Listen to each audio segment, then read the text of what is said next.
Thank you so much. Be seated.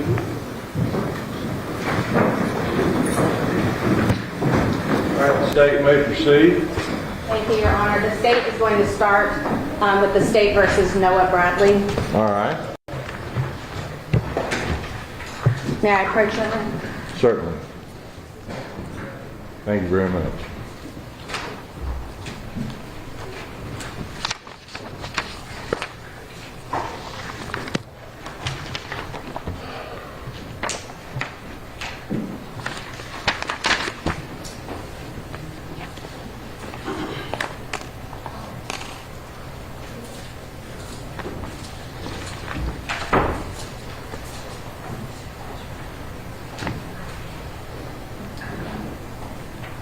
Sir, are you Noah Bradley? Mr. Bradley, I'm Judge McClain. I'm presiding over your case, and I'm told that you and your attorney have entered into a plea agreement with the state concerning your case. Is that your understanding? Could you speak a little louder because the court reporter takes down what you say? Yes, sir. Thank you. The documents I've been handed indicate that you've agreed to plead guilty to 2 counts of aggravated assault, which allege that in March of 2023 you committed a violent injury to the person of Aj Hill with a handgun, a deadly weapon, shooting her with said firearm. You're charged as a party to the crime, a participant in the crime, and count number 6 charges you with the same offense with regard to Samuel Moon. The paperwork I've been given by the prosecutor says that your negotiated plea is that you would receive a sentence of 20 years to serve 5 for aggravated assault, that you would be treated as a first offender, that you would be prohibited from having any contact with the families of the victims and the victims who are still living, or the co-defendants.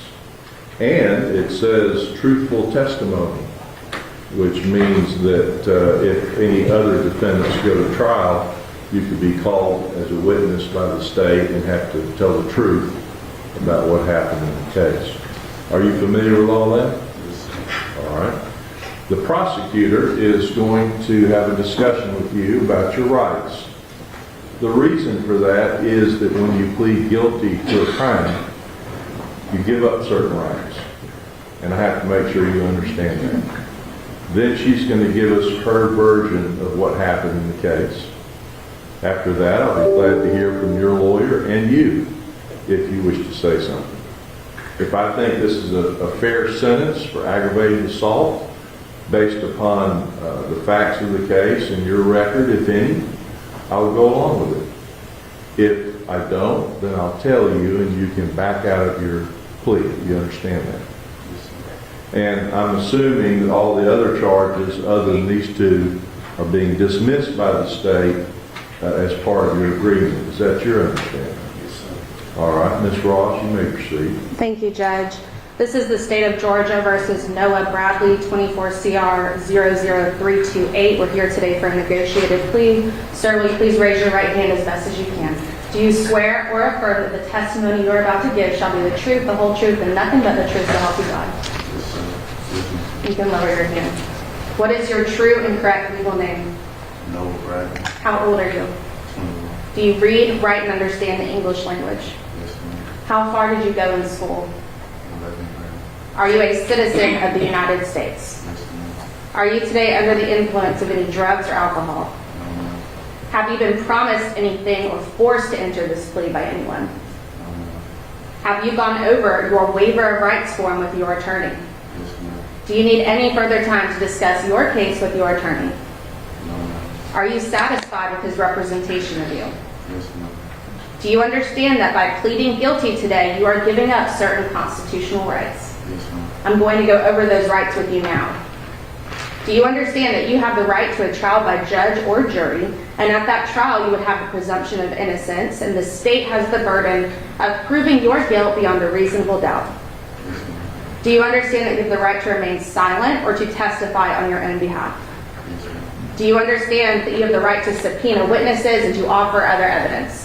Yes, ma'am. Do you understand that you have the right to cross-examine any of the witnesses the state may call to testify against you at trial, and that you also have the right to call witnesses to testify on your own behalf? Yes, ma'am. Do you understand that you have the right to the assistance of an attorney at trial? Yes, ma'am. Do you understand that you have the right to appeal if you were to be convicted at trial? Yes, ma'am. And do you understand that you are giving up all of these rights and the judge will sentence you today? Yes, ma'am. Mr. Carlton, do you waive formal reading of the indictment? We so waive. Do you waive any and all defects in the indictment? For purpose of plea, we will. Mr. Bradley, are you currently on probation or parole? No, ma'am. In this indictment, you are charged with a number of offenses, which include malice murder, felony murder, aggravated assault, violation of the Street Gang Terrorism and Prevention Act, possession of a firearm during the commission of a felony, as well as aggravated battery, criminal damage to property. Do you understand that for purposes of this plea, you are going to be pleading to 2 counts of aggravated assault? Yes, ma'am. And the other counts are going to be dismissed against you. Do you understand that on those aggravated assault charges, the maximum potential sentence you could receive is 40 years imprisonment, and the maximum potential fine is $200,000? Do you understand that? Yes, ma'am. And do you understand that the minimum you could receive is 1 year? Yes, ma'am. Do you understand that by pleading guilty today, it may affect your ability to vote, obtain certain services, obtain employment, and affect your right to possess a firearm? Yes, ma'am. Are you asking to be treated as a first offender under the First Offender Act? Yes, ma'am. Have you previously been convicted or pled nolo contendere to a felony in any jurisdiction? Yes, ma'am. let me re-ask the question. Have you previously been convicted or pled nolo contendere to a felony in any jurisdiction? No, ma'am. Have you previously ever used first offender before? No, ma'am. Have you discussed the benefits as well as the cons of first offender with your attorney? Yes, ma'am. Do you understand that if you violate the terms and conditions of your first offender sentence, your first offender could be revoked, you could be adjudicated guilty, and re-sentenced up to the maximum sentence for each count? Do you understand that? Yes, ma'am. However, if you successfully complete your first offender sentence, you will not have a conviction on your record. Do you understand that? Yes, ma'am. At this time, Your Honor, I'm going to turn it over to Ms. Hicks, who will go over the particulars of the plea agreement. All right.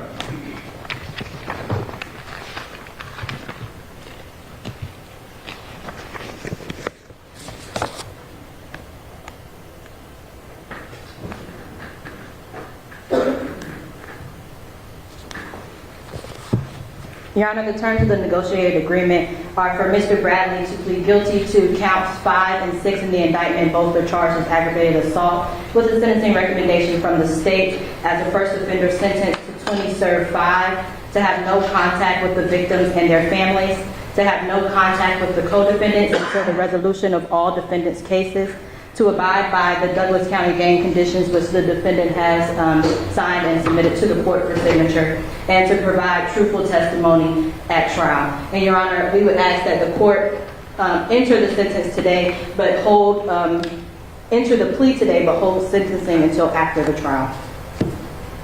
All right. So you understand that that's what you're going to do. The defendant could withdraw his plea at any time prior to sentencing. You understand that, Ms. Hicks? Yes. All right. Okay. Mr. Bradley, do you understand that the judge does not have to accept this recommendation, but may sentence you up to the maximum penalty allowed under the law? Yes, ma'am. And do you understand that if the judge varies from this recommendation, you have the right to withdraw your guilty plea and go to trial? Yes, ma'am. And knowing the state's recommendation, do you wish to waive your right to a trial by judge and jury and enter a plea today? Yes, ma'am. How do you plead to count 5, aggravated assault, guilty or not guilty? Yes, And how do you plead to count 6, aggravated assault, guilty or not guilty? yes, Are you entering this plea freely, voluntarily, and knowingly? yes, ma'am. And are you entering this plea because you are in fact guilty? Yes, ma'am. And is this what you want to do today? Yes, ma'am.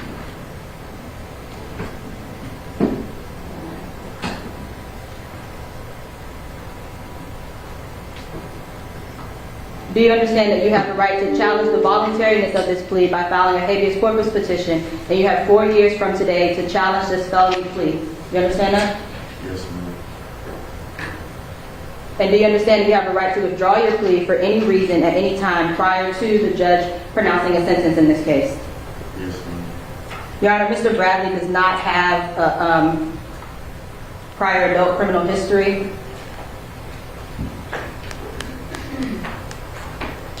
And he was 19 years old at the time of the offense. If this case were to go to trial, the state would prove beyond a reasonable doubt that on March 4th of 2023, law enforcement responded to the area of Sitka Drive and Cotman Drive here in Douglas County in regards to multiple persons shot.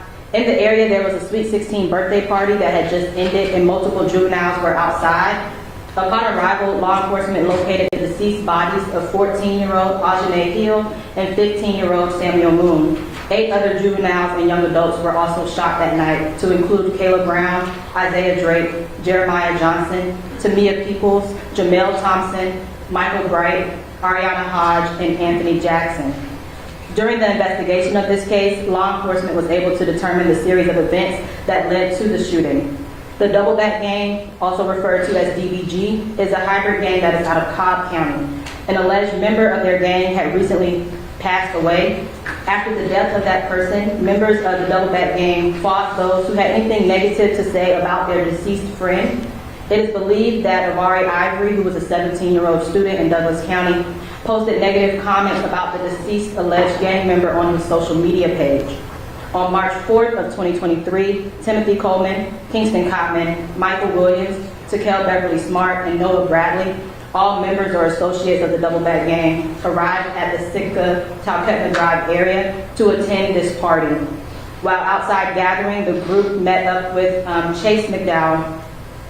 And in conversation, Chase McDowell had pointed out Avari Ivory as someone who had been posted negatively about the gang's deceased friend.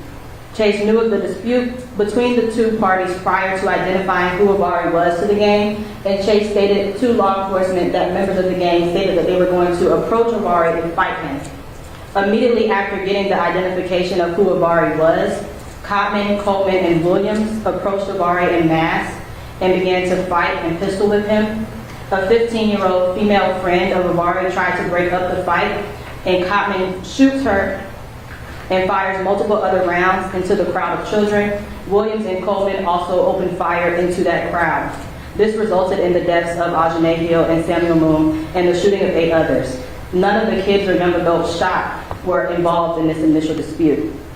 Immediately after the shooting, Takel Beverly Smart, who had originally drove everyone to the party, rounded up all the co-defendants to get them in the car and flee the scene. They all went to a home in Douglas County, and through social media, they learned that at least 2 kids were killed in that gunfire.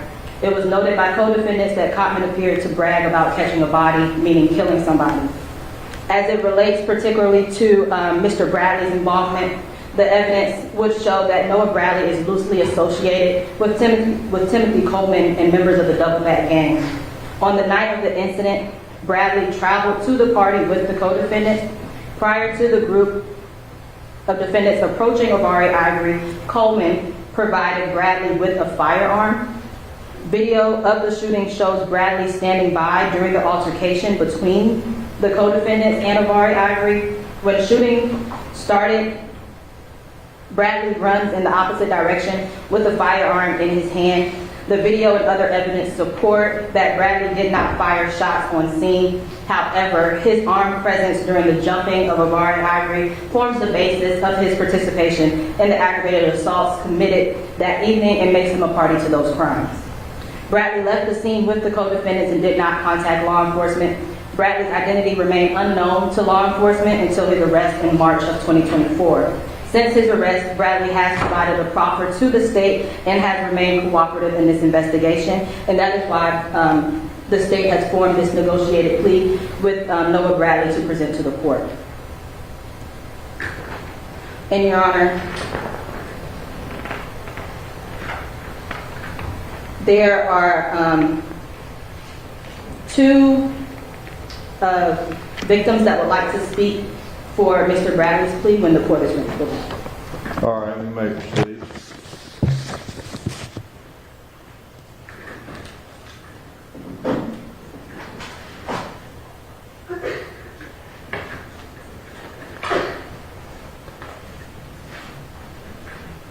Your Honor, we'd actually, change of plans, would like for Mr. Bradley to be sentenced today. Okay. And so, Mr. Bradley, I just have one more question for you. Ordinarily, you have 3 ways to challenge your conviction. You can appeal your conviction within 30 days of your plea. You can file a motion to withdraw your plea during the term you were sentenced. Do you understand that in this courtroom, you are waiving those rights by asking the court to accept your plea? Yes, ma'am.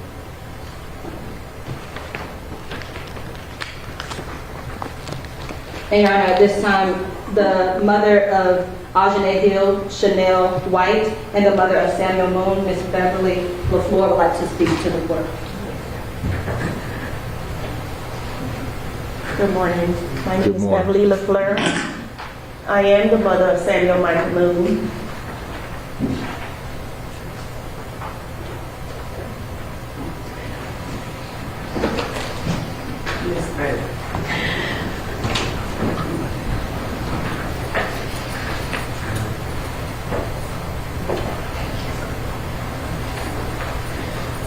What does a mother say to somebody who is party to a crime that killed her 15-year-old baby?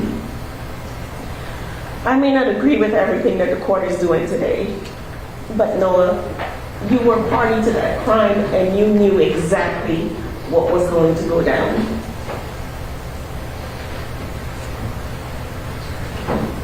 I have no words for you, none, because it is just utter disgust when I think of your name now that I'm seeing you.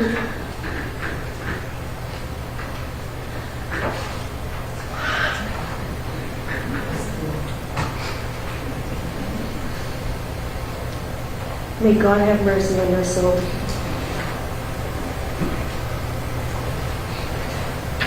Good morning, everyone. I'm the mother of Algernon Hill. Noah, you knew what you was doing. You knew what you was getting yourself into. Moving forward, I pray that you choose your friends wisely.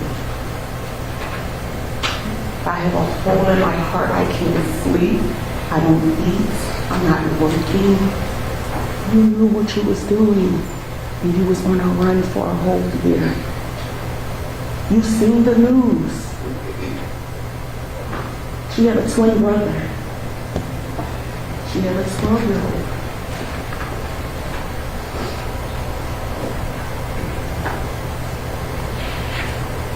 Think about your actions.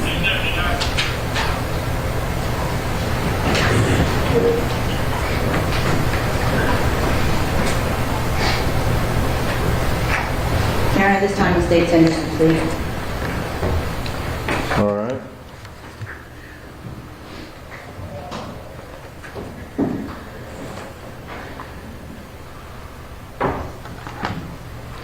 Mr. Bradley, did you understand everything the prosecutors went over in terms of your rights? Yes, sir. I'm going to pay particular attention to three of them. When a person pleads guilty to a crime, they give up three critical rights. The right to a trial by jury, the right to see, hear, and question the state's witnesses and evidence, and the right to remain silent. When you plead guilty, you give up those three rights. Do you understand what those rights are? Yes, sir. Do you understand you're giving those rights up now? Yes, sir. Have you discussed the facts of this case from your point of view with your attorney? Yes, sir. Is your attorney making you plead guilty against your will? No, sir. Is it your decision to plead guilty to this case? Yes, sir. Then I'm going to find your plea is freely and voluntarily made with a full knowledge, understanding, and waiver of rights. There's a factual basis for the plea, and no promises or force have been used. Mr. Carlton, what would you like to present on your client's behalf? Thank you, Your Honor. Mr. Bradley, ever since I was first met him, he wanted to explain what his side of it was, and he was able to cooperate with the district attorney's office.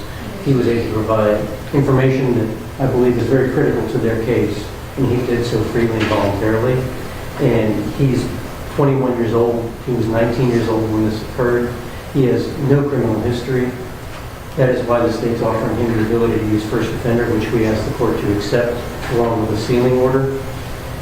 He is going to cooperate in this case. He's told the prosecution what they wanted to know. He explained what happened, and he's going to testify truthfully at any trial there might be. We ask that you accept this negotiated plea, and he understands that his role in this, however it may look, was not what he intended to do. And I believe the video will show, once the court is able to see it, that he did not fire a gun. He didn't run toward the crowd. He ran away. And we ask that you accept the negotiated plea. Thank you, Mr. Carlton. Mr. Bradley, is there anything you would like to say? I sincerely apologize to the families. I respect the decision.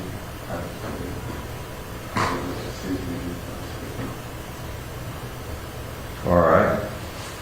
Well, Mr. Bradley, I've been around a long time, and I've been around Douglas County for a very long time, about a generation. And this could be the worst crime we've ever had. I can't recall, since I came here in the early 1980s, any other mass shooting where numerous children were shot and 2 were killed. I can't recall anything that I've seen in our community worse than this. I would also say that having seen many moms and many dads who lost their children to violence, there's no words that a judge can say to make that pain go away. There's no words that anyone can say to make your pain go away. The only thing we can do is listen and try to understand. With regard to the decision-making of the government in this case, it appears to me that the prosecution doesn't want to take any chances with regard to the actual shooters, and that's not an unreasonable agenda.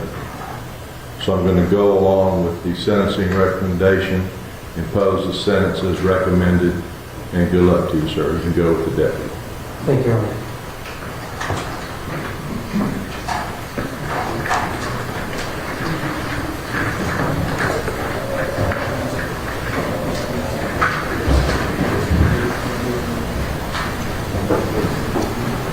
Your Honor, next is State versus Michael Williams. That will be a negotiated plea.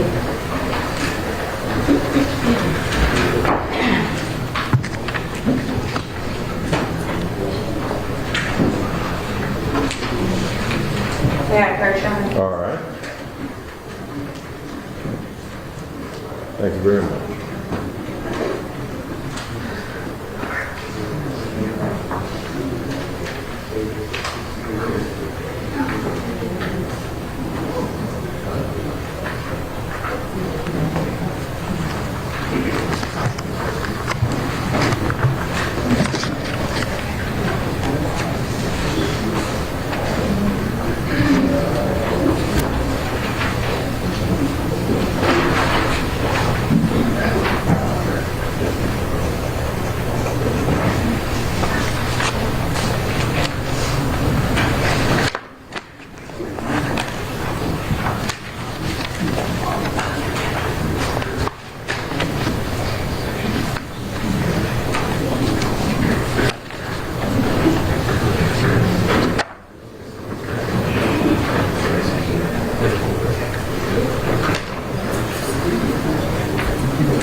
Sir, are you Michael Williams? And Your Honor, if we can wait for the rest of the defendants to come out before we get started. Okay.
Are you Michael Williams? Yes, sir.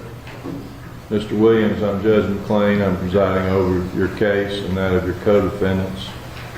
I've been informed by the prosecution and your attorney that you worked out a plea agreement with the state under which you would plead guilty to 2 counts of felony murder, multiple counts of aggravated assault and other offenses, and that you would receive a sentence of life imprisonment with the possibility of parole plus 5 years.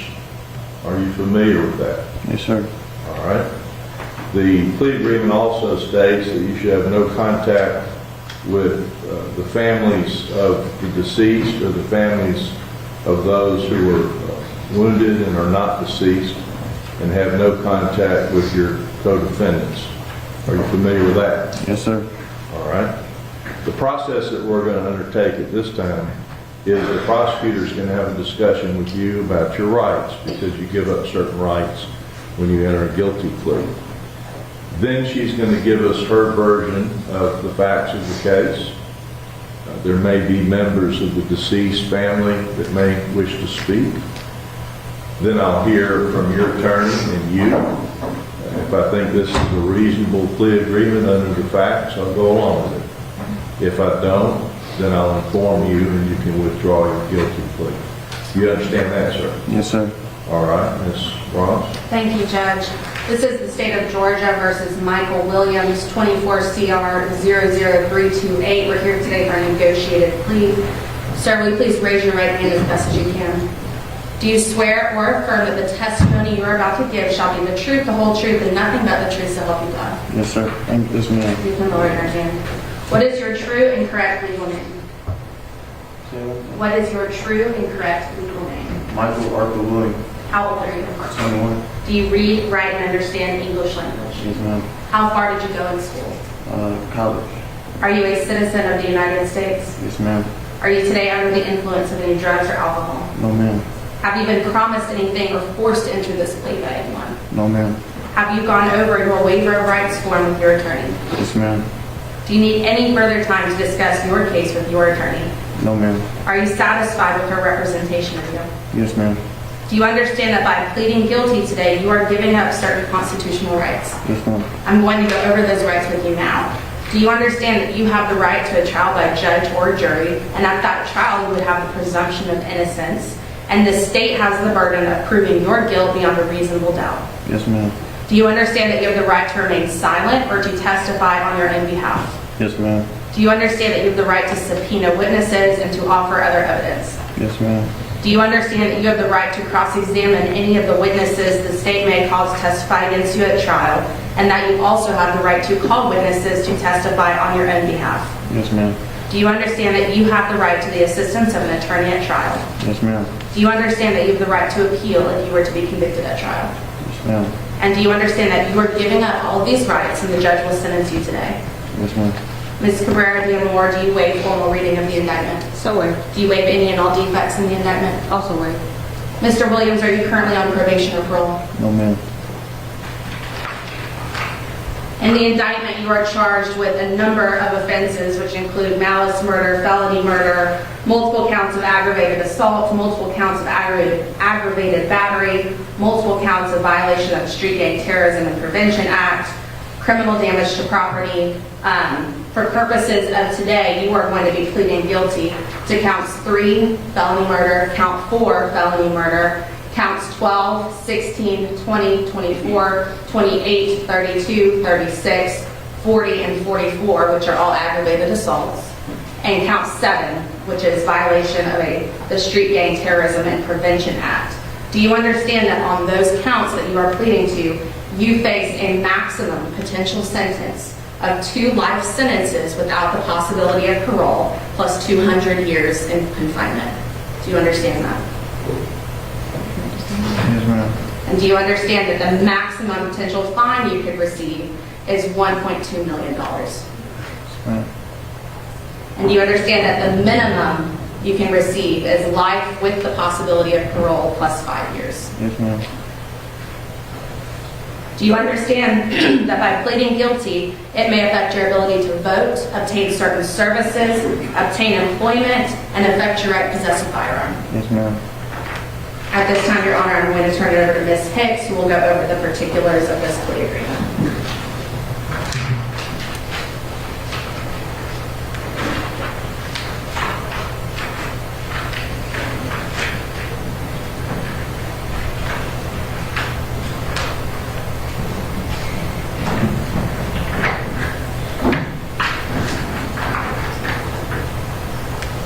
As stated, Your Honor, Mr. Williams is pleading to 2 counts of felony murder, multiple counts of aggravated assault, and 1 count of violation of the Georgia Street Gang and Terrorism Act, with a recommendation from the state of life with the possibility of parole plus 5 years, to have absolutely no contact with the victims and their families, to have absolutely no contact with his co-defendants until the resolution of all the defendants' cases.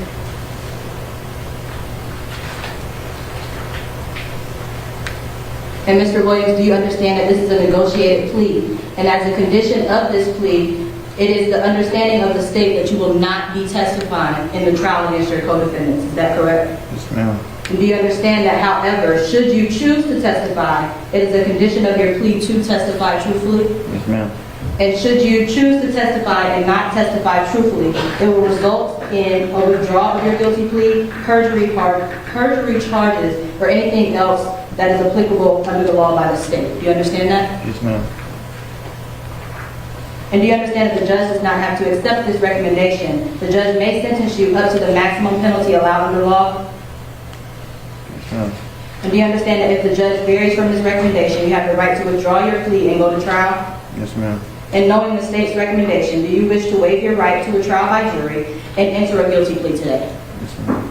How do you plead to count 3, felony murder, guilty or not guilty? Guilty. How do you plead to count 4, felony murder, guilty or not guilty? Guilty. How do you plead to count 12, aggravated assault, guilty or not guilty? Guilty. How do you plead to count 16, aggravated assault, guilty or not guilty? Guilty. How do you plead to count 20, aggravated assault, guilty or not guilty? Guilty. How do you plead to count 24, aggravated assault, guilty or not guilty? Guilty. How do you plead to count 28, aggravated assault, guilty or not guilty? Guilty. How do you plead to count 32, aggravated assault, guilty or not guilty? Guilty. How do you plead to count 36, aggravated assault, guilty or not guilty? Guilty. How do you plead to count 40, aggravated assault, guilty or not guilty? Guilty. And how do you plead to count 44, aggravated assault, guilty or not guilty? Guilty. And how do you plead to count 7, violation of the Georgia Street Gang Terrorism Act, guilty or not guilty? Guilty.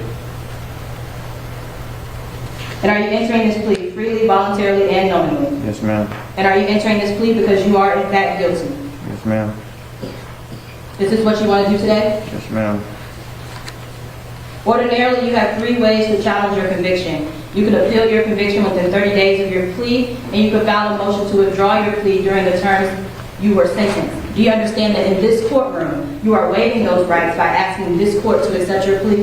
Yes, ma'am. However, you may still challenge the voluntariness of this plea by filing a habeas corpus petition, and you have 4 years from today for these felony charges to do that. Do you understand that? Yes, ma'am. And do you understand that you can withdraw your plea for any reason at any time prior to the court pronouncing your sentence? Yes, ma'am. Your Honor, Mr. Williams was 20 years old at the time of this incident. He does not have an adult criminal history. If this case were to go to trial, the state would prove beyond a reasonable doubt that on March 4th of 2023, law enforcement responded to the area of Sickler Drive and Courtroom Drive here in Douglas County in regards to multiple persons shot. In the area, there was a Sweet 16 birthday party that had just ended and multiple juveniles were outside in the neighborhood. Upon arrival, law enforcement located the deceased bodies of 14-year-old Ajane Hill and 15-year-old Samuel Moon. 8 other juveniles and young adults were also shot, to include Kayla Brown, Isaiah Drake, Jeremiah Johnson, Tamia Peoples, Jamel Thompson, Michael Bright, Ariana Hodge, and Anthony Jackson. During the investigation of this case, law enforcement was able to determine the series of events that led up to this shooting. The Doubleback Gang is a hybrid gang out of Cobb County, also known as DBG. An alleged member of their gang had recently died. After the death of that person, members of the Doubleback Gang fought those who had anything negative to say about their deceased friend. It is believed that Avari Ivory, who was a 17-year-old student within Douglas County, had posted negative comments about the deceased alleged gang member on his social media page. On March 4th of 2023, Timothy Coleman, Kingston Cotman, Michael Williams, Beverly Smart, and Noah Bradley, who were all members or associates of the Doubleback Gang, arrived to the Sitka Drive, Talkeetna Drive area to attend that Sweet 16 party. While outside gathering, the group met up with Chase McDowell. In a conversation with Chase McDowell, he had pointed out who Avari Ivory was and stated that he was someone who had been posting negatively about the gang's deceased friend. Chase knew of the dispute between the two parties prior to identifying who Avari was to the gang. Chase stated to law enforcement that members of the gang stated that they were going to approach Avari and fight him. Immediately after getting the ID of Avari, Cotman, Coleman, and Williams approached Avari en masse and began to pistol whip him. A 15-year-old female friend of Avari tried to break up the fight, and Cotman shot her and fired multiple rounds into a crowd of children. Williams and Coleman also opened fire into the crowd. This resulted in the deaths of Ajane Hill and Samuel Moon and the shooting of 8 other juveniles and young adults. None of the kids or young adults that were shot were involved in this initial dispute. Immediately after the shooting, Beverly Smart, who had originally drove everyone to the party, rounded up all the co-defendants to get them into the car to flee the scene. They all went to a home within Douglas County, and through social media, they learned that at least 2 kids were killed. It is noted by co-defendants that Cotman appeared to brag about catching a body, meaning killing someone. And I wanted to go over with the court some of the ballistics evidence in the case. Multiple shell casings were recovered from this scene. Markers and casings confirmed that at least 3 firearms were fired on this scene. Law enforcement recovered 2 of the guns that were fired on scene that night. 1 firearm was recovered from the area of Timothy Coleman. That firearm was equipped with a switch. A switch is a small device that can be attached to the rear slide of a handgun, converting what is a semi-automatic pistol into a machine gun, making it an illegal weapon under Georgia law. Ballistics confirmed that this firearm that was found in the area of Timothy Coleman fired multiple shots on scene. That firearm used by Timothy Coleman on scene was reported stolen out of a vehicle in Atlanta on March 1st of 2023, which was approximately 4 days prior to this incident. The original owner of that firearm had just purchased that firearm from the store a day prior to it being stolen. The second firearm was recovered from the home of Kingston Cotman. That firearm was also equipped with a switch, making it an illegal weapon under Georgia law. Ballistics testing confirmed that Cotman's firearm fired multiple rounds on scene. Ballistics could not confirm nor deny that the projectile recovered from Samuel Moon came from Cotman's firearm. However, it was confirmed that the projectile recovered from Samuel Moon did not come from any other firearms that were confirmed on scene. The firearm recovered from Cotman was originally stolen from a car break-in in Atlanta in November of 2022. Additionally, this firearm was used in a gang shooting in Atlanta in February of 2023, approximately 1 month prior to this incident. Law enforcement was not able to recover the gun that was used by Michael Williams, as Michael Williams was not identified and arrested until February of 2024, approximately 11 months after this incident took place. However, Michael Williams was identified by multiple people that saw him firing his weapon on scene. Ballistics confirmed that a third weapon fired multiple shots on scene, including the fatal shot of Ajane Hill. Shell casings from the firearm believed to be used by Michael Williams had a 9 hit to a gang shooting of 2 juveniles in Cobb County in January of 2023, approximately 2 months prior to this incident. Additional multiple photos show Michael Williams possessing a handgun that matches the description of the handgun that was used on scene and that matches the description of the handgun in which ballistics come back to. In relation to the gang charges in this case, each defendant has a close relationship with Timothy Coleman, who was identified by law enforcement as one of the leaders of that gang. Gang evidence in this case came from social media search warrants and information and reports that were gathered by Cobb County Police Department and Marietta Police Department's gang units, which those other agencies had been investigating this gang prior, as this gang has been involved in multiple crimes and at least 1 murder within their jurisdiction. Some of the gang evidence includes multiple pictures and videos of Cotman, Williams, Coleman, and Beverly Smart holding up gang signs and firearms, many of which have switches on them. Videos of them committing crimes, including but not limited to a self-recorded video of members of the gang breaking into cars and stealing firearms that was posted on social media. These firearms that were stolen are like the ones used in this incident. In addition to having a large arsenal of weapons, the gang also has access to switches. Michael Williams affixes these switches on the firearms. Evidence shows that some, if not all, of these defendants are involved in the selling and exchanging of stolen firearms. And Your Honor, that is the factual basis as it relates to this plea. And we have multiple victims that would like to speak to the court when the court is ready for that. All right. I'll first call up Chanel White, who is the mother of Ajane Hill.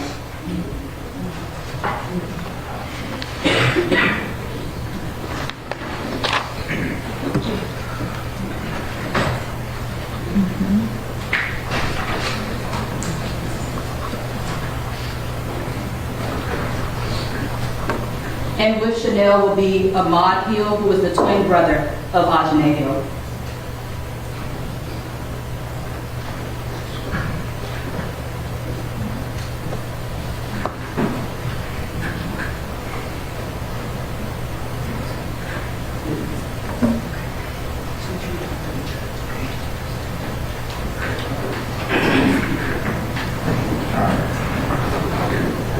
Hello, good morning. My name is Ahmad, and I'm the twin brother of Ajane Hill. This loss was really hard on me last year. Going through the school year without her was really not the same. You know, us being twins, going to school every day just wasn't the same last year. It really took a big effect on my family. Us from not being down here, we didn't know who to call on. So it's been hard. It's only been us. My mom is a single mother with 2 kids still at home. So losing her was really a big effect on our family, and I just wish like I really didn't do that. You know, like we all about the same age, that could have been prevented. I don't really got nothing else to say. Thank you.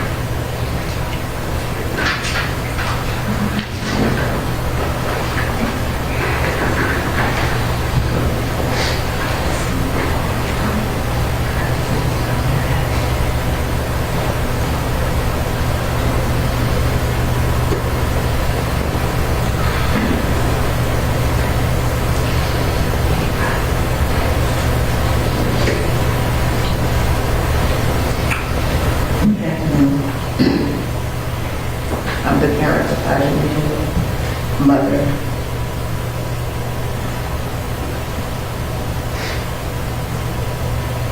Life has been so hard without Ajane.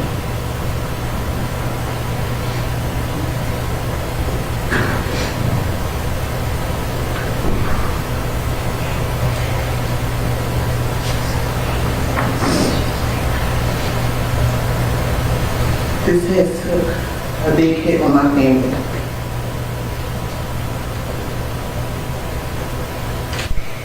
You knew what you was doing. I'm holding accountable.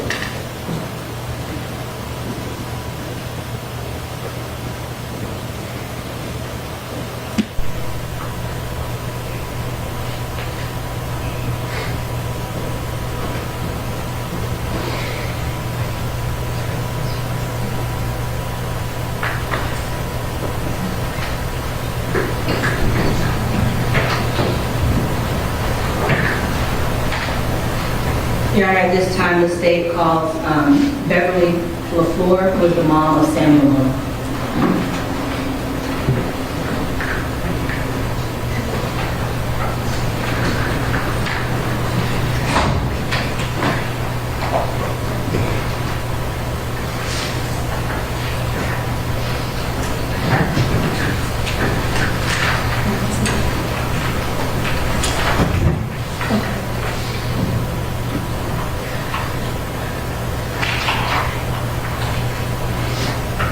I am the mother of Samuel Michael. What does a mother say to an active shooter who heinously murdered her 15-year-old son? There are no words to actually describe the deeply rooted pain that these defendants have caused. Their one decision to carry a gun, to pull a trigger amongst a group of children,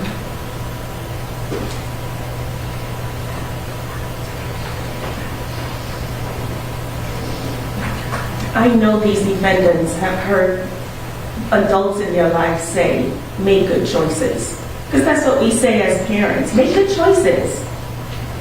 But do you realize that the one choice, your one decision away from either making your life great or your one decision away from making your life fail? The one decision that was made on the night of March 4th, 2023 have permanently damaged over 100 families in our community and have forever distorted the rest of my life and the life of Samuel Moon's siblings, and also the lives of the defendant's parents, siblings, and their friends. Did you think of your one decision that you made that night would do such harm to a community? The words I want to say today in court, I cannot, because I probably would be kicked out of court, but you know, every one of us have thought it who's been in my position from the act that happened on March 4th. My human side says, I hope you rot in your jail cell. But my spiritual side says, start worrying about your eternal death. For that is where true justice will come, and there is no avoiding that. Most of you may get sentenced to life, 30 years, so you have 30 years to ponder on that. I am actually absolutely disgusted by the actions of these defendants on that night. For I will never have Samuel to hold. I will never hear his voice. I will never hear him during devotion time begging to read the Bible.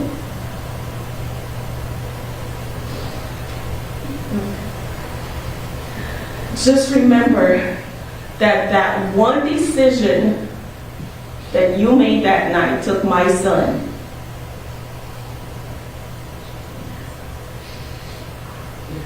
You know that catching a body that I heard before? Right now, I have a wave of emotion.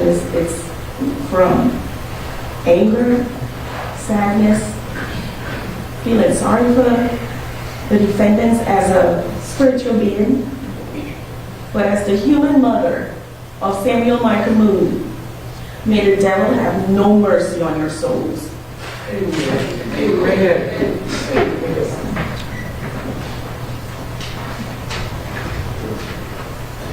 Next, we'll have Catherine Moon and Maurice Moon. And they'll be coming up together, Your Honor. And Your Honor, just for the court, the folks that are standing in the gallery are just standing in support of the victims that will be speaking.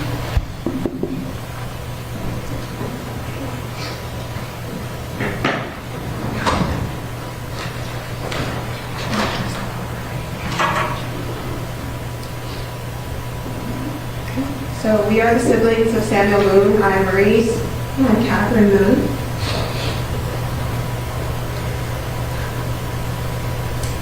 You guys didn't just take away lives.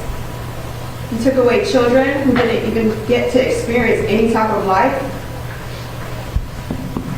A child who was a brother, sister, best friend, and a light in many people's lives. To hear that somebody bragged about taking these lives, there's no remorse, there's no saying sorry. You knew what you did, and you turned around and bragged. Because of your careless actions, our baby brother is now 4 feet under the ground. Because of your careless actions, I will no longer get to spend time with the person I used to spend time with every single day. all of you aren't looking, you're looking at me. All of you guys don't deserve anything in life. And for you to brag, your mom's out there crying, causing a spectacle because she raised a murderer. And you brag? Oh, Lord. What is wrong with you? My brother is dead and you bragged? And I know I'm not supposed to be talking to you guys. But you took something away from me that meant everything to me. I am you guys' age. My little brother was everything to me. You ruined your life and bragged. And I hope you stand on that.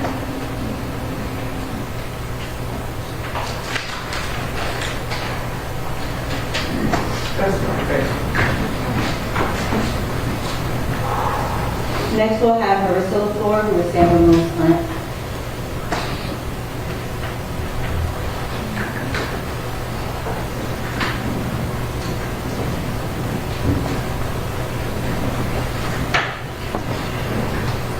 Do I have to turn this on? Yes. Okay. Thank you, Your Honor. My name is Marissa, and I am Samuel's aunt.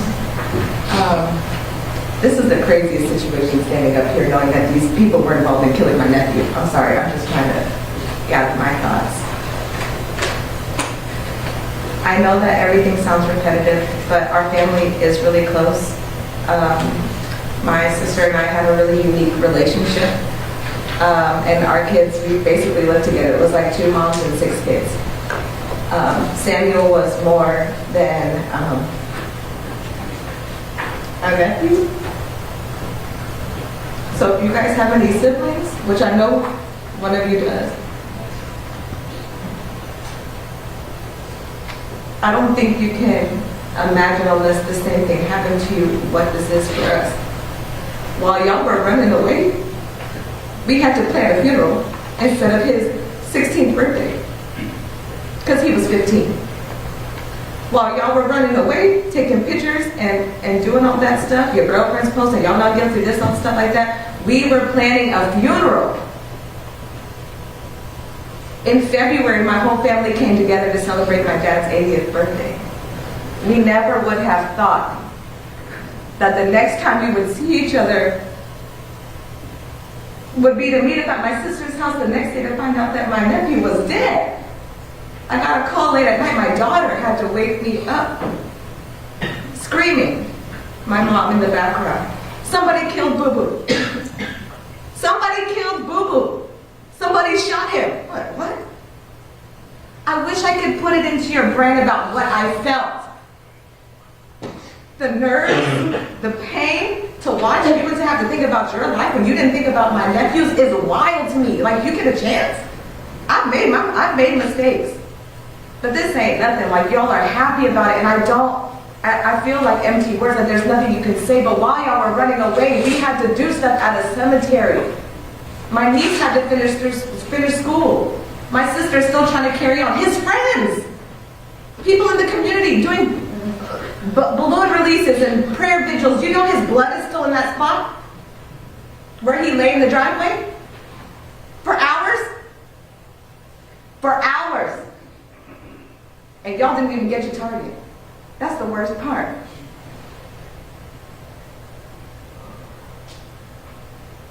I know a couple of you in here, and it's really hard. I hope you remember this for the rest of your life, because we all have life sentences now. For the rest of my life, I'll never have Boo-Boo. For the rest of my son's life, he'll never have his best friend. For my daughter, for all of the kids, they don't have him. The kids here today, they don't have him. We don't get to. You guys get to wake up every single day. It's wild. But you're laughing, but it's funny, because y'all ganged up. I just want to say that I really miss my nephew. And you will never understand the hurt that our family has gone through this year. The things, the memories, all of the stuff. The memorials, it's not normal. This is not normal. I could take, my gang is my family. I could take them, we could get, we could do stuff too. But it's like, that's what you chose. You chose that family. We had a family and you broke it. And nothing will ever be the same. And I hope you live with that forever. Thank you for having me. Your Honor, next we'll call Brenda Pacheco.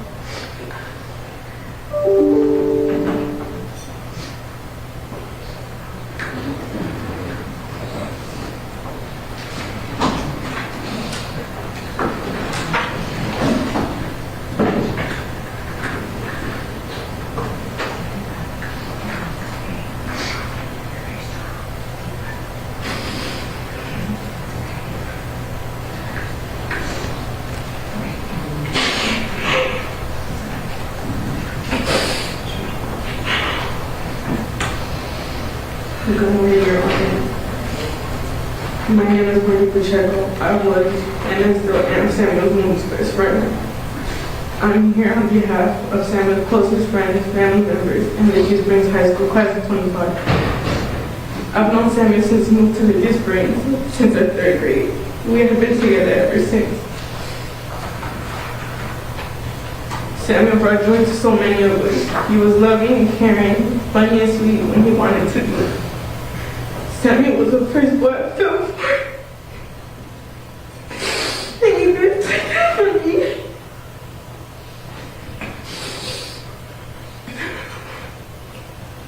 Not a day goes by when I don't think about that night, knowing I wouldn't get a text back from him, knowing that he wouldn't answer the phone.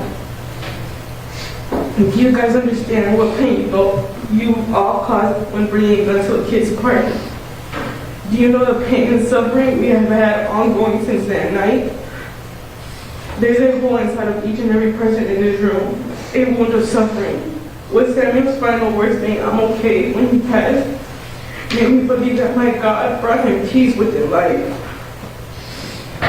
I'm born into a Christian family that have taught me that there's a God that forgives at the end of the day. But as humans that are wounded, that are in pain and grieving, please don't ask for forgiveness. I do hope that you can repent one day for what happened, that you learned your lesson, but I strongly believe that you guys should take responsibility for your actions, regardless of you pulling the trigger or not. You were there. You guys let it happen. I wish you guys would have done things differently and not shown up or had not thought of doing what y'all did. May the man above be able to forgive you for what you guys caused. We will never accept that 2 precious lives were lost that night. Two teenagers that had so much life ahead of them. It brings us pain. But as class president of the East Springs High School, Samuel's name will be honored for our senior year. Yes. He's going to get to walk that stage spiritually and physically by his mom. Their name will be known. Thank you. Oh, yes.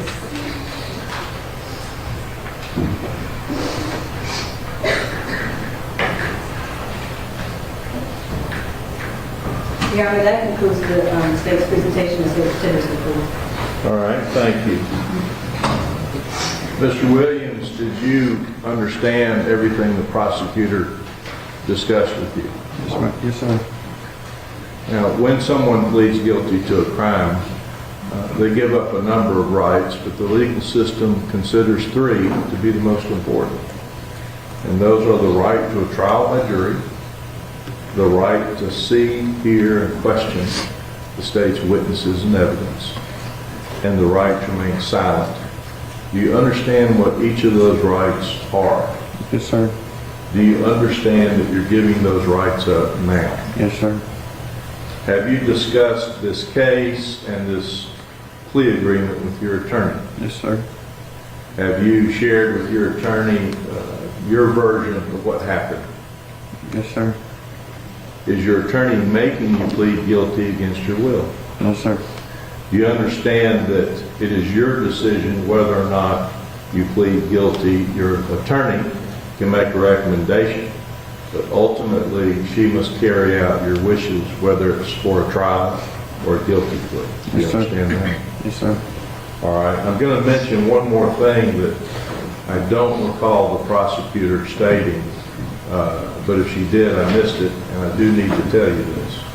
When a person is sentenced in the state of Georgia to life with the possibility of parole, what that means is there will be no parole consideration at all until you serve 25 years of the sentence. Do you Sir. understand that? Yes, sir. All right. Court finds the plea is freely and voluntarily made with a full knowledge, understanding, and waiver of rights. There's a factual basis and no promise to serve force of the use to induce it. Counsel, is there anything you'd like to say?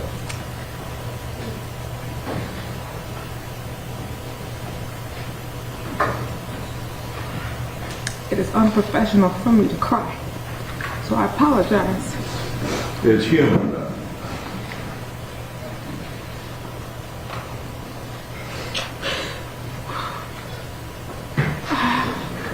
This young man is 21 years old.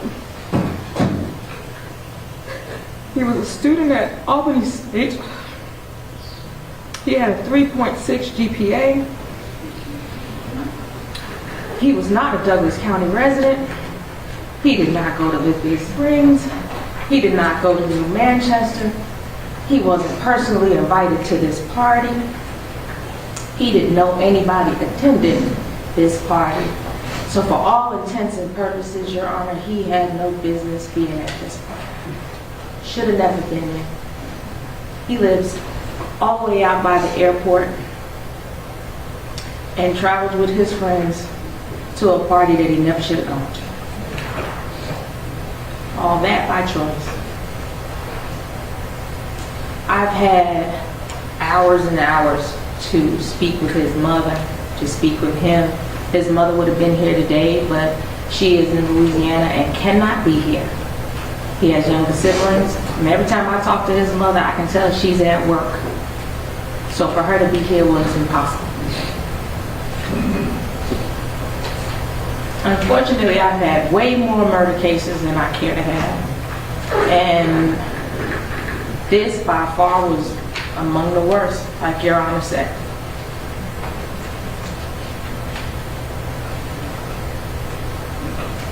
In that, I've had an opportunity to speak to several people that have been charged with murder. And typically, the conversation starts out with them wanting me to tell them what I know, what I was able to find out, and then maybe the next visit, they want me to help them find the loopholes. Get me out of it. Work a miracle.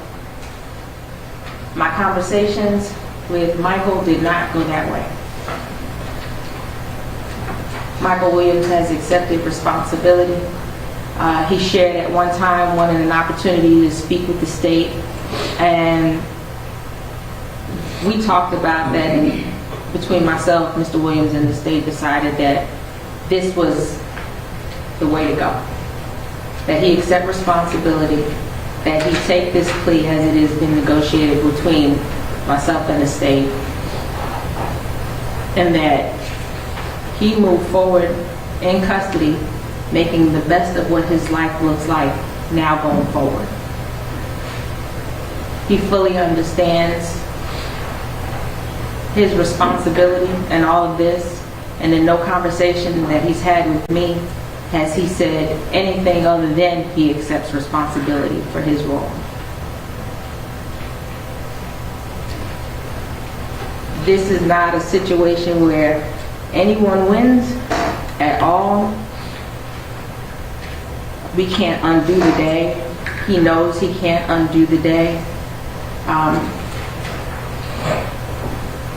And hopefully while in custody, he spends his time trying to make his life better, the lives of people around him better, that he avails himself of whatever is available to him, be it a vocational trade, going to school, counseling, participating in programs while he's in custody to do something better if he can be released at some point later on. I'm asking Your Honor to accept the plea as negotiated to life with the possibility of parole. I'll leave it there now. Thank you very much, counsel. Your Honor, Yes? I just wanted to clarify that the life with the possibility of parole sentence, he wouldn't be eligible for parole consideration until after serving every day of 30 years. And he's aware of that. We've had that conversation. All right, there must be a change. Thank you. Mr. Williams, you're not required to speak, but it's my custom to give the defendant an opportunity to speak before sentence is imposed. Would you like to say anything? Yes, sir. Just want to say, I do, like my wife said, I do take responsibility for the people I chose to hang around and the things that happened that night. And I know I can't give y'all them lives back, but I do want to apologize and give my condolences out to the ones that's hurting right now, because I would be the same way. And again, just sorry to the courts and sorry to the people that lost their loved ones. All right, thank you very much, sir. As I was listening to the family members speak, mothers of the deceased, sisters and brothers of the deceased, aunts,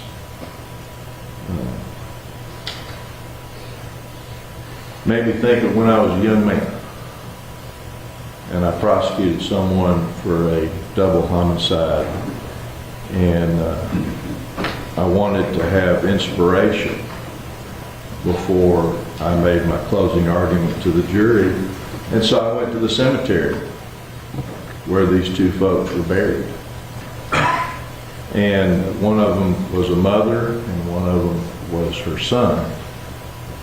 And that's what was written on the headstones. Beloved mother, loving son. And if you ever do what I did, that's what you're going to see. You're going to see brother, sister, son, father, daughter. You're not going to see bank president, millionaire. The last thing we say before we leave this earth is about who we love and who loved us. So the court would just express to the families of the deceased and the families of the living that it understands and it has listened. The other side of the coin is that even though there's much sympathy and empathy for the families, no one has closure if the legal system doesn't do this the right way and make sure that everyone's rights are protected. Then you come away with nothing. And it is my practice as a judge, when a defendant like Mr. Williams comes before the court and asks for mercy and speaks the truth and doesn't try to find the loophole that counsel was talking about, it is appropriate to give some measure of mercy, which is not given to those who behave in a different way. So it's going to be the judgment and sentence of the court that you be sentenced to a term of life imprisonment with the possibility of parole plus 5 years. You're in the custody of the sheriff, sir. Thank you, Your Honor.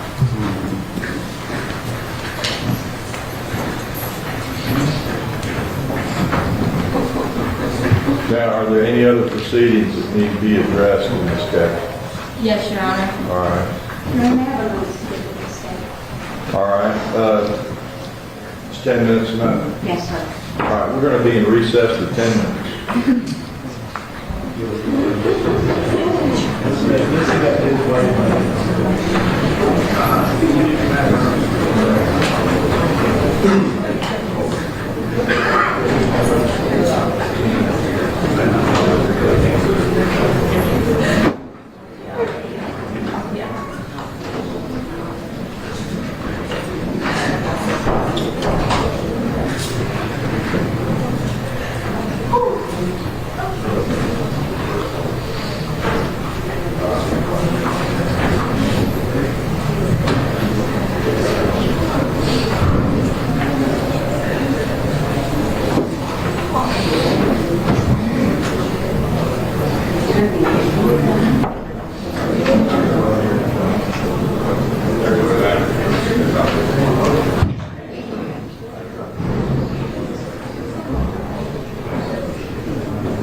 Thank you very much. Please be seated.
Your Honor, at this time, we would like to do a Frye hearing to Beverly Smart.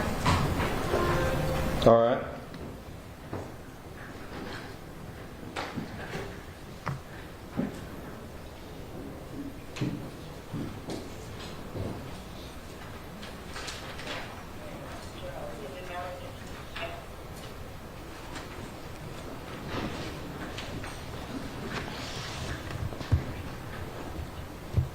All right, Mr. Beverly Smart, can you raise your right hand? Do you swear or affirm the testimony you're about to give in the matter now pending before the court is the truth, the whole truth, and nothing but the truth? Yes, ma'am. And can you state your full name? Beverly Smart. You can lower your hand. Your Honor, at this time, I will go over what Mr. Smart is charged with in the indictment, the state's last offer, and his maximum and minimum punishment if convicted of all charges at trial.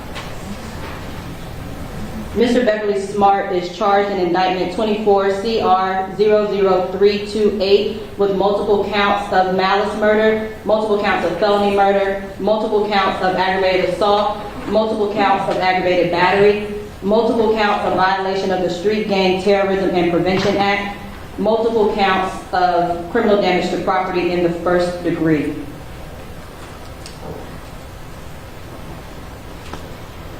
The state's last recommendation to Mr. Smart was to plead to count 5 and 6, which are both aggravated assault, and to plead to count 7, which is a violation of the Street Gang and Terrorism and Prevention Act. The state's recommendation to the court, if Mr. Smart would have pled to those charges, would have been 25 to serve 10 years in custody, to have absolutely no contact with the victims and their families, to have no contact with the co-defendants until the resolution of the defendant's cases, of all the defendant's cases, to abide by the Douglas County gang conditions, and to provide truthful testimony when called at trial. Mr. Smart, are you aware, Mr. Beverly Smart, are you aware that that was the last offer that was given to you by the state? Yes, ma'am. I'm going to go over the maximum and minimum punishment that you could face if you proceed at trial and are found guilty.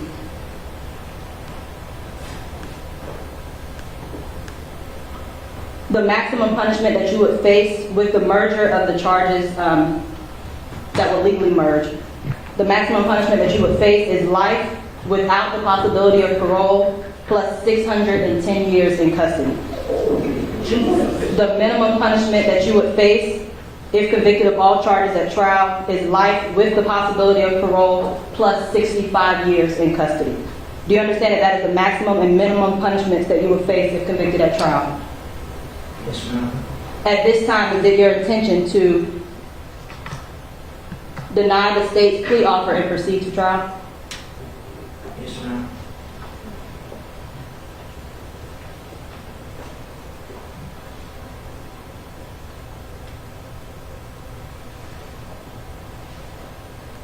All right, that is all the state has on Mr. Beverly Smart, Your Honor. Mr. Kiger, Mr. Bonet, is anything that you gentlemen wish to add? No, Your Honor, I mean, we've had a great deal of opportunity to talk to this off with my client. I'm glad that it's being taken on the record. I've been very reticent, but resigned to where we're at this point. I was hoping maybe to reach a different decision, but it is ultimately my client's choice.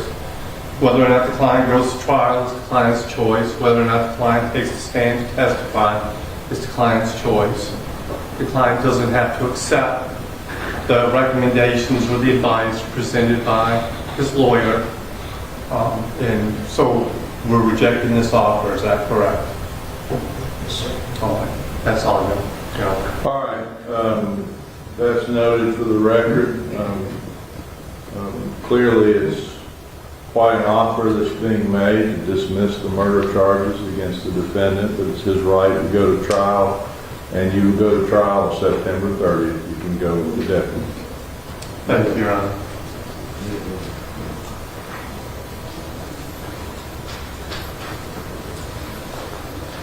Your Honor, next we'll have the Frye hearing for Kingston Cotman. All right.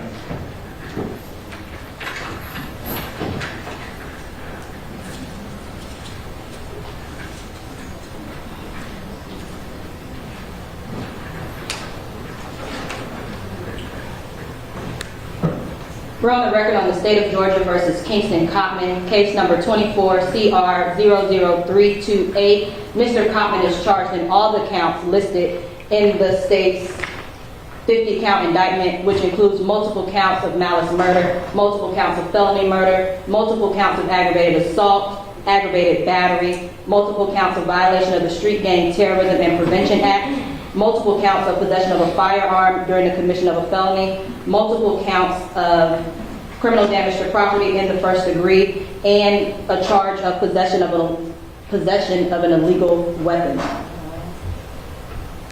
The last offer that was given to Mr. Kingston Cotman was to plead to count 3 and 4, which are both felony murder, to plead to count 12, 16, 20, 24, 28, 32, 36, 40, and 44, which are all aggravated assault, and to plead to count 7, which is a violation of the Street Gang Terrorism and Prevention Act, with the sentencing recommendation from the state of life to serve, life with the possibility of parole plus 5 years, to have absolutely no contact with the victims and their families, to have no contact with the co-defendants until the resolution of all defendants' cases. And it was not the state's intention to use Mr. Cotman in the trial as a state's witness. And I would note to the court that was the same recommendation that Mr. Michael Williams just pled to. Mr. Cotman, is that your understanding of the state's last recommendation to you? Yes, ma'am. I'm going to go over the maximum and minimum punishment that you face if convicted of all counts at a trial.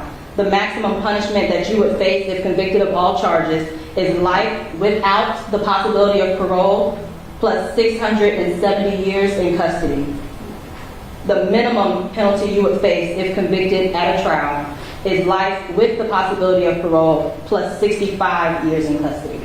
Do you understand that that's the maximum and minimum punishment that you face if convicted at trial? Yes, ma'am. And at this time, is it your decision to reject the state's offer and to proceed to trial? Yes, ma'am.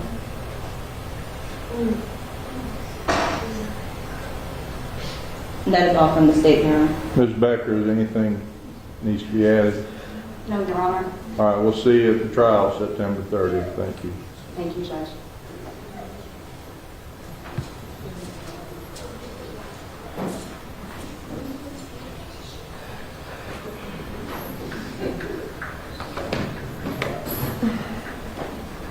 That is all the state has for this case today, Your Honor. All right, defendants can go back in custody. This matter is concluded until September 30th, 2024.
They're all going to trial, but for some reason they didn't do what they did with the other two.